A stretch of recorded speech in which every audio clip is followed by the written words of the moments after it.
نحمدہ و نصلی علی رسولہ الکریم اما بعد فاعوذ باللہ من الشیطان الرجیم بسم اللہ الرحمن الرحیم مولا صلی وسلم دائما ابدا علی حبیبی کا خیری خلقی کلہم۔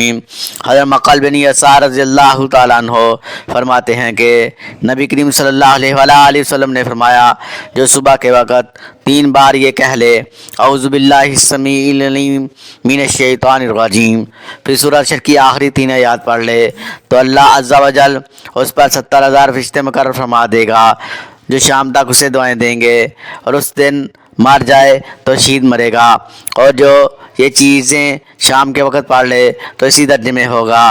حضرت ابو ہریرہ رضی اللہ تعالیٰ عنہ فرماتے ہیں کہ نبی کریم صلی اللہ علیہ وسلم نے ایک شخص کو قل هو اللہ احد یعنی سورۃ اخلاص پڑھتے سنا تو فرمایا واجب ہو گئی۔ میں نے عرض کیا کیا واجب ہو گئی؟ تو رسول اللہ صلی اللہ علیہ وسلم نے فرمایا جنت واجب ہو گئی۔